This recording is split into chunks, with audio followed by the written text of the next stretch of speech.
Hyderabad Mallareddy agriculture యూనివర్సిటీలో ఉద్రిక్తత ఏర్పడింది. విద్యార్థులు ఆందోళనకు దిగారు. 1-2 సబ్జెక్టులు ఉన్న 60 మంది విద్యార్థులను పరీక్షల నుంచి డీటైన్ చేయడంతో ధర్నాకు దిగారు. మల్లారెడ్డి దిష్టిబొమ్మను దహనం చేశారు. పోలీసులు విద్యార్థులకు మధ్య వాగ్వాదం, తోపులాట జరిగింది.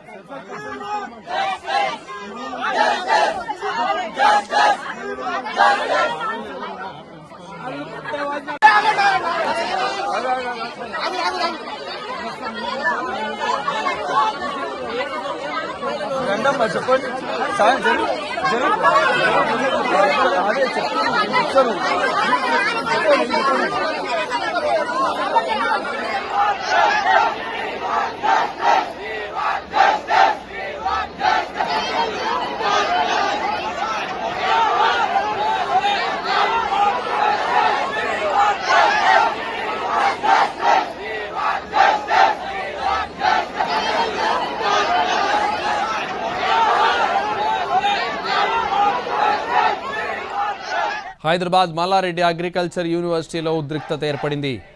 విద్యార్థులు ఆందోళనకు దిగారు. 1-2 సబ్జెక్టులు ఉన్న 60 మంది విద్యార్థులను పరీక్షల నుంచి డీటైన్ చేయడంతో ధర్నాకు దిగారు.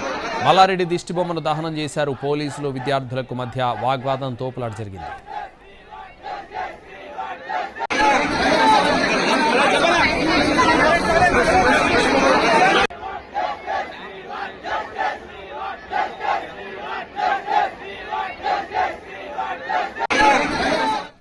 హైదరాబాద్ మల్లారెడ్డి అగ్రికల్చర్ యూనివర్సిటీలో ఉద్రిక్తత ఏర్పడింది. ఇదే విషయానికి సంబంధించి మరింత సమాచారం మా ప్రతినిధి రాధాకృష్ణ ఫోన్ లైన్లో అందిస్తారు. రాధాకృష్ణ.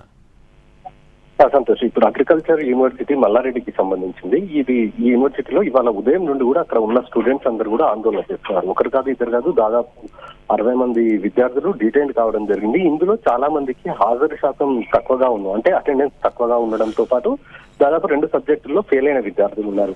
సబ్జెక్టులో ఫెయిల్ అయిన విద్యార్థులకు సహజంగానే సప్లిమెంటరీ ఉంటుంది, అది రాసుకునే అవకాశం ఉంటుంది. కానీ ఇక్కడ డీటైన్ చేయడం ద్వారా వాళ్ళకి ఇబ్బందికర పరిస్థితి చోటు చేసుకుంది. హాజరు శాతం తక్కువగా ఉందంటూ కూడా వాళ్ళని డీటైన్ చేయడం జరిగింది. ఈ నేపథ్యంలో విద్యార్థులందరూ కూడా యూనివర్సిటీ హెడ్ ఆఫీస్ వద్ద, అగ్రికల్చర్ యూనివర్సిటీలోని హెడ్ ఆఫీస్ వద్ద ప్రస్తుతం వాళ్ళంతా కూడా ఆందోళన చేస్తున్నారు. ఈ ఆందోళనకు మద్దతుగా మైనంపల్లి హనుమంతరావు అక్కడికి రావడంతో ఒక్కసారిగా తీవ్ర ఉద్రిక్తత చోటు చేసుకోవడం జరిగింది. పోలీసులకు మైనంపల్లి వర్గానికి వాగ్వాదం చోటు చేసుకోవడం, అదే సమయంలో మల్లారెడ్డికి సంబంధించిన దిష్టిబొమ్మను అక్కడ దగ్ధం చేయడంతో ఒక్కసారిగా పరిస్థితి టెన్షన్ కి చోటు చేసుకోవడం జరిగింది. ప్రస్తుతం అయితే పోలీసులు అక్కడికి వచ్చి విద్యార్థులతో మాట్లాడుతున్నారు. అలాగే అడ్మినిస్ట్రేషన్ సంబంధించిన వర్గాన్ని అక్కడికి పిలిపించి వాళ్ళతో విద్యార్థులతో మాట్లాడించే ప్రయత్నం చేస్తున్నారు.